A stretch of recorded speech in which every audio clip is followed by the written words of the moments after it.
Hey, what's going on, my friends? Welcome to my YouTube channel. My name is Victor, and today I'm going to share with you 5 things I think you should know about this upcoming powerful full moon on July 3rd, 2023. It's a very interesting energy, very typical of what I've experienced in the summertime. So a lot of changes, a lot of positive changes, very expansive type of vibe, you could say. You might have a lot of things going on in your life, and a lot of them may be good, but you might feel like you're kind of like your head is spinning. And oftentimes what I've noticed is as we expand quickly, which is of course a great thing, we are also required to step up and to grow and evolve and outgrow our old conditioning at that rate. So you may feel like it's a very fast-paced, expansive type of tone that's you're also doing a lot of inner growth kind of along the way. It's a very much a contrast from the winter months, which tend to be slower paced, more internal, etc. It's the opposite of that. And it's a fantastic energy for manifestation. It's an amazing energy for stepping into your power. It's also a fantastic energy to not only like get things done and make good improvements in your life, but also to grow and evolve and up level along the way at a very rapid pace. And I predict by the time we finally settle into the fall, we're going to have a lot to harvest. We're going to be like new people in a new life situation, way better, way more ideal, way more of in alignment with our preferences than we were even a couple of months ago. But it's going to require some work on all of our parts. We're going to have to constantly look at ourselves and push ourselves outside of our comfort zone as life is constantly encouraging us to do. But it's a very just potent, expansive, and transformative month in general. So what I'll do now, as I always do, is I'll break it now down into 5 more digestible themes that you may be experiencing right now. And the reason I make these updates is to help bring awareness to some of these things you're going through, to let you know you're not the only one going through it. If you read the comments, it's something that it's like a collective evolution we're all going through. And having that awareness can really help us all get the most out of this powerful energy, which is just abundant with potential. Number 1, your shadow may feel like it's up at the surface. What I mean by that is you might find you're overreacting emotionally to minor things in your life. So though it's difficult in this type of energy to feel like settled and like content and safe and at peace for more than a very short period of time, it's kind of like I don't know, anxiety comes to mind when I describe it. But the beautiful thing is there's a tremendous amount of awareness. Instead of like maybe in the past where someone says something, for example, and you just react and you blame them and they're the cause of why you feel that way, you'll know that's not the case. You'll know it's your own stuff, your own pain body being pinged by something kind of minor. You'll be aware of the imbalance of your reaction compared to like what's actually happening. For example, I was just doing this live event with my friend Aaron Dowdy and Matt Schaefer here in Sedona. And it was one of the first couple of days, and I was walking in, and I happened to be walking in the doors as they were finishing up something, and all the guests were like kind of like piling out, and I was like going through them. And there's this one person I like locked eyes with just for a second, just like naturally. And they like looked at me and then they kind of like looked down, looked down like that. And that threw me for a loop. It brought me straight back to junior high where I felt insecure and like a fish out of water amidst this sea of random cool people that seemed to know what the hell was going on in life. And I was like lost, not knowing which way is up. And it brought about this like overwhelming feel, this triggered feeling that was not at all a match for what happened. And not only were there the emotions, then my head started conjuring up all these different stories about what they must have been thinking, and maybe I'm not meant to be at the event, all this stuff, this wild mental anxiety-driven tangent. I found myself unable to not go on this crazy-ass ride. But nothing actually happened. Who knows what the person was thinking? Probably nothing, of course. 99% of the chance there was nothing actually going on. It had nothing to do with me. I knew that intellectually. But it just, I found myself with this type of emotional reaction. So that's just an example and a metaphor for something that may be happening to you. Maybe someone says something and there's a word in that sentence that triggers you. And you're like, what? Whoa, wow. You know, it was a live event. How inconvenient. I had things I had to do, and I had to hold space for a good amount of people, over 100 people, 2 days in a row. I couldn't afford to be feeling so off my rocker, off my square, but there I found myself. Now, the beautiful thing is, because it was so in my face, it was so clear to me, this was clearly my own stuff, had nothing to do with what was actually happening. I knew that. Naturally, it caused me to kind of do a little self-investigation. So I left, and what I do when I'm wanting to find clarity is I put on this like eye mask, earplugs, and I set a timer for 20 minutes on my phone, and I lay back. I breathe, and I try to tune in. I try to go in to the feeling. And it took me right back to junior high, as I kind of sort of already suspected, when I had acne. And again, I felt like in junior high, like everyone seemed to like know all the social cues and stuff. And I feel like no one ever taught me how to like interact in this like setting. And it was just a very difficult time for me emotionally. I was very insecure, a lot of anxiety. And anyway, this particular circumstance showed me that energy, that responsiveness to certain situations like that kind of reminded me of high school or junior high, it's still in me. A lot more than I would have liked to admit. It was humbling to realize, wow, you got a lot of work to do still, bro. If that little thing can cause you to feel this way, dang. But I tuned into it. I became aware of it. And then later that night, me and my Aaron Dowdy and I, we were driving home from this dinner we had, and I was like telling him about it. And it was just so cathartic. It felt like that happened to finally allow me to let go of all that. And that's what I encourage you to, at least what I choose to focus on. I try to focus on the opportunity inherent in the trigger. Also, when it came time for me to do the things I had to do with the event, it had passed. It was the timing, as always, was perfect. And it will be for you as well, my friends.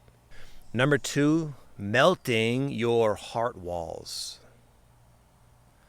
Usually in this type of energy, oftentimes we'll play out these little dynamics with our people in our life that we're the closest with, our friends, our family. You know, for me, it's me and my wife, things like that. And that same kind of phenomena I mentioned, you might also have that same level of like hyper awareness to your conditioning in relation to your partner, your good friends, the people you work with. And you might find the parts of you that are feeling unworthy or concerned about being abandoned, or, you know, deep kind of wounds may be triggered once again by like not the biggest deal type of things playing out in your life in regards to your relationships. And the way I look at it now, the way I kind of, my personal opinion on the matter and what I've experienced in my own life, for what it's worth, is that yes, this too is quite uncomfortable. Me and my wife, Patty, but we've been going through it. Been married for 15 years for the record, and we still are experts at triggering each other's deepest core wounds, basically. And we are pop, doing that this last like week or so. And we both kind of found ourselves wondering, like, why? Why does it have to be so hard? We've been married 15 years. You think we like deserve like some peace and some harmony, and here we are, rehashing these old cycles, this old dynamic that we thought we had healed 1,000 times over, and yet here we are, staring right into the belly of the beast once more. What gives? And it's almost like what it forced us to do was to be more vulnerable, to be more honest, to let go a little more within the relationship, creating a deeper sense of love and connection and authenticity. That has been the result of this type of turmoil. You may find yourself playing this out with, maybe not. I was also playing this sort of similar things out with my friends. I just was running an event, as I mentioned, and I was staying with my friend Aaron, my buddy Matt, and his girlfriend Callie. We were all in the same Airbnb for like 5 or 6 days. And then my family got to Sedona, and now I'm staying at my house with them. And Matt and Aaron and Callie, they're doing all this cool stuff in Sedona. They're like going out and doing helicopter rides and all this cool stuff that I like, because my children are here, they're out of school, my wife, I haven't seen them in like a week. You know, it's like I just can't keep up with the fun they're having. So I find myself I've been feeling like I'm missing out. And then not only, it's like not a big deal. They understand I have kids. I understand I have kids. But the feelings about it have been like, they're going to get really close and I'm not going to be important to them anymore. That's like where my head's going. And I found myself becoming aware of my like neediness to like secure the relationship. And I didn't act on it, but I just felt like this tendency to become like, almost like overextend myself in a way to alleviate this fear of them valuing me as a friend. And all the while, I never mentioned this to them. They're not thinking about this at all. This is just all in Victor's head, you know? But what is it doing? It's forcing me to look at my, this one book calls an insecure, or what is it called? An anxious attachment style. It's like a pattern. It's the way I'm wired that's not serving me. And in the past, that same type of phenomenon would happen, and I would act from it unconsciously. And of course, it would just sort of like create confusion and so almost sabotage the relationship. So luckily, I was aware to just sit there and stew in it for a time. But what is that forcing me to do? It's forcing me to let go. It's forcing me to trust. Forcing me to know my worth, know my value, and not need to constantly prove it for these little reflections of validation that are exhausting and imbalancing. Again, that's just my own personal example, but the point is you can learn from your feelings. It's very tempting to blame people. Oh, they don't care about me. They're not texting me. They haven't texted me in 6 hours. They must screw them. You know, those are some of the thoughts going on in my head, but I know they're ludicrous. I know they're coming from my insecure, wounded inner child who just wants to feel safe and heard and loved and worthy. But the reality is I'm not that little inner child anymore, and either are you. I'm an adult. We're adults. We're different. We know better. We're smarter. We're wiser. We know how things actually are. As little kids, we didn't. So it's time to move on from these patterns that may have a lot of momentum and feel very ingrained, because they're just not serving us. They're weighing us down. They're blocking us from love, true harmony within our relationships. Number 3, hearing the call. This has been a theme for months, but it's certainly, I would say it has a bit more urgency of a feel right now. What I mean by hearing the call. In fact, I had this dream about this last night. It's for a book I plan to write one day. Anyway, it's about how people go through a spiritual awakening. And for months, and for a lot of us, many times years, sometimes decades, there's a particular type of theme. And the theme is awareness. The theme is healing, transformation, kind of adjusting our paradigm of thinking to what reality actually is composed of. It's more expansive than we are taught to believe. And there's an adjustment period, a reorientation, healing, etc. But then within all this healing, there comes a point where we've let go enough that this little spark of light we start to realize is within us and has always been within us. And that spark of light is our purpose, our divine mission, our divine unique gift we brought to birth into the world. And a lot of us, I think, have been aware of that little flame for a while and had the sense that it's going to pretty soon starting to feel like the time to do something with that, to explore it, to fan it into more of a flame. But it's hard to do that because as that flame grows, it starts to burn away the old identity, the old things in our life that don't align with it, which for some of us can be a lot. Our entire life maybe doesn't align with this little flame that's getting bigger and bigger and bigger and bigger. But right now, what I'm trying to say is you may be around this area in your awakening and know that it's time. It's time whether you're comfortable or not. It's time to start letting go. It's time to embrace that flame because the world now needs it.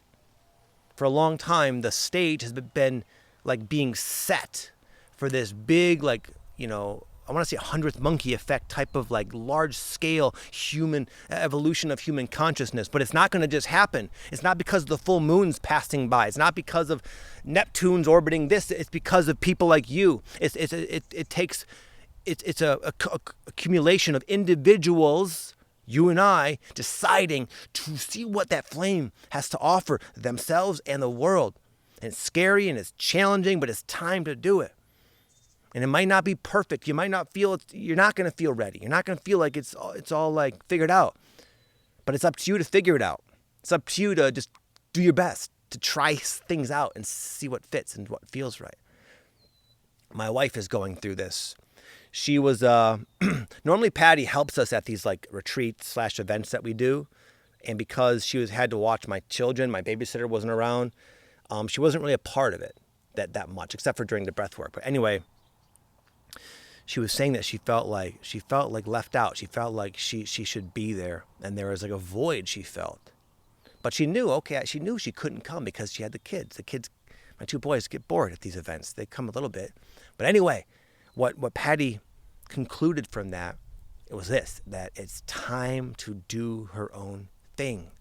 For about a year and a half, she's had this strong feeling that soon it's going to be time to launch her own coaching program. She wants to help people do like Rose dietas for women mostly. Maybe not women. I don't know exactly how she wants to do it, but she wants to create this like Rose immersion program where she teaches women or teaches people how to like connect with the plant consciousness of Rose and use the Rose for a form of transformation and healing and self-love and all these beautiful benefits that the Rose plant can, believe it or not, offer people. And it's always been an idea.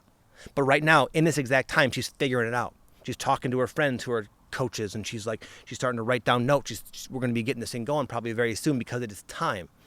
It's time for her, and it may be time for you to launch your program, to write your book, to start your podcast, whatever it is. Now is the time. Number 4, one word, change. As we start to fan our flame, our purpose flame, and again, it starts to affect everything in our life. A lot of changes. So it's like a time where you may feel called to move or to change careers or to, get a new roommate from your apartment, or there might just be like physical changes going on in your life that are just like, they feel natural. They feel like it's just like the next commonsensical thing to do. And it's the result of, again, you fanning that flame, you growing so much, you going through this big internal upgrade yourself. But there's a lot of things that can cause us to stifle and like hold ourselves back from these changes that we want to make. I wrote an email about this a couple days ago. One of the things that comes up for me a lot is feeling bad to shine, feeling bad to really be at my potential self.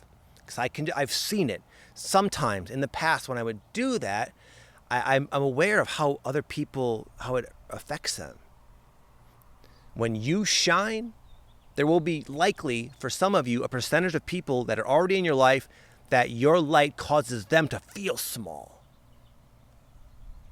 And then it's like, man, it also might cause you to feel like you're like moving on from certain chapters of your life, certain relationships. And it's like, man, is this the right thing to do? I have an obligation to them. What kind of friend am I?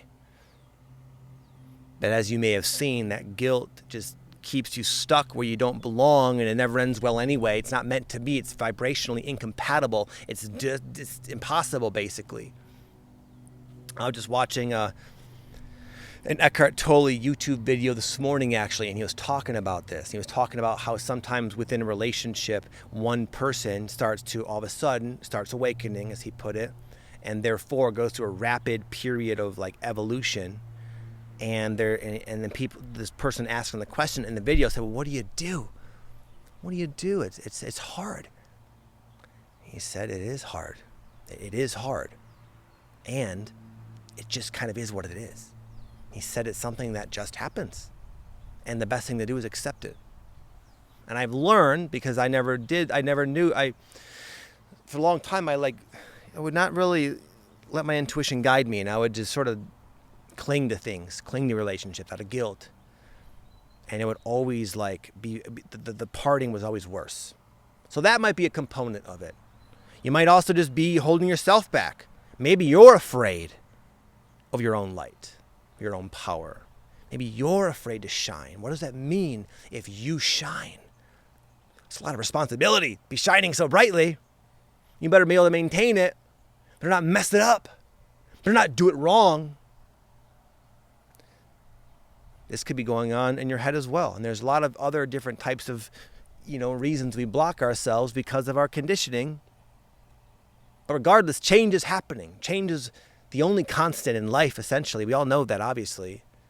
And I find that these changes always settle in to a really awesome scenario where the relationships have either evolved and they're better, or maybe they've switched out a little bit and there's a new person that comes in and it's deeper. You can be yourself more. Or maybe you step up to the plate and you realize that, holy cow, you maybe haven't practiced swinging that bat very much, but all of a sudden when you're at that plate and you got the pitcher in front of you and the folks in the stands, something just comes alive in you and you, boom, you're cracking that ball over the fence. You don't know where it's coming from. But you realize that your power is not to be feared. Your power is there to help you. Your power is within you. It's who you are. And even though there may be things to learn, there's a channeling sort of aspect to anybody in their zone of genius, anybody on their purpose, anybody following that inner calling to do what they know they came to do. There's almost like a phenomenon of channeling, of bringing forth aspects of yourself that you may not have been aware of prior, but all of a sudden in this new circumstance that you finally gave yourself a chance to see how you do in, the magic starts pouring through. You realize there was nothing at all to be afraid of. You had it within you all along. Your mind wasn't aware of it. Your mind wasn't certain of it, but your soul was, your body was, your intuition was, your spirit was. And that's what's trying to come through. And finally, number 5, it's also a time of shifting, transforming, outgrowing an identity. It's like the turning of a page into a new chapter. Me and my friends, we love both The Last Kingdom, the show on Netflix, and also The Vikings. We love the Viking era. And both of those shows, they do this thing where it's like a cut in time, where you're watching it for like 2 or 3 seasons and all the characters are a certain age, and then the next episode, they've aged like 10, 15 years. It's a whole new chapter of the Vikings era, for what we're watching. But we experience that now sometimes, where all of a sudden it's like you're jumping into a new timeline, jumping into a new chapter. And what has to go a lot of times is the old identity. The old identity was more relevant to the old chapter, but now you're in a new chapter and it's time to let it go. But it's not easy to let it go because it's so familiar. It gives us safety. It gives us certainty. But you might start to become aware that, wow, this just doesn't fit. This is not working. You're getting feedback. For example, one of mine is I've always trained really hard in the gym and been in really excellent physical condition. And I'm a little older now, and I'm finding that some of the things I'm doing in my life, like doing these live events, and even like everything I'm doing it's requiring more creative energy. And I have less spare energy to like bust my ass in the gym every day. Becoming irrelevant. Like, why do you have to bench press 300 pounds, Victor, to like do a Zoom coaching call? It's not important. My shoulder's been bugging me. And also, lately I've been taking my daughter to the gym. She's 14 and I'm training her. It's almost like it's time to kind of pass the torch. You can get satisfaction training your daughter. You can get satisfaction doing your new things. It doesn't make sense to be in as good a shape as you once were. You can still be fit, but not too crazy, bro. Anyway, this is like what I'm learning. But I'm finding myself when I get to the gym with my daughter, it's so hard not to pick up those heavy dumbbells and do my thing. It's like, I know I shouldn't. I know better. My shoulder's aching, but screw it. I'll chill out tomorrow. Oh, then I wake up the next day feeling sore. So that's an example of me kind of holding on to the old identity. I know it's not good. And I've been here before. I know it's just going to get worse. My shoulders are probably going to freaking fall off or something. And then it's like, you got the message, buddy? I'm not going to wait for that to happen. I'm already learning. and you can as well. And it doesn't have to be a scary thing. Sometimes we feel like as we let go of this identity and this era of our life, it's like there's nothing that's we're gonna feel like something's missing. And though that might be the case for a short span of time, I call it the void. You let go of something heavy, and then nothing new immediately comes in, and there's this uncomfortable, depressing void we're in. But then the sun rises over the horizon, and this new thing comes in. And I know for me, as an example, it's like the joy of bonding with my daughter and watching her get fit and swole or whatever. It's a new type of joy related to what I was doing previously, and for you it'll be something else as well. So it's the time to really just embrace the change, embrace your purpose, fan that flame, and you'll get so much clear feedback in your life of what belongs and what doesn't belong. Just let go. My buddy Kyle Cease did a talk at this event, and he said, whatever's heavy in your life now is going to become heavier if you keep holding on. He said if you have to justify something being in your life, probably doesn't belong either way.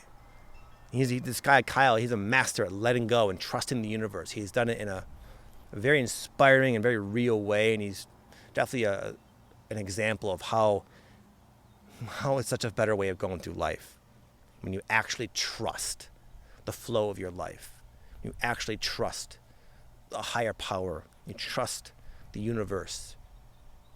Hope you enjoyed that, my friend. Before I go, I'm going to offer you what I offer everybody oftentimes at the end of my videos, and it's a free guided meditation that will help you connect with your higher self, which is another word for your intuition. It can be very helpful at this time because, again, there's a lot of things going on. It's very easy to get kind of lost in your mind or lost in the triggers and your emotions.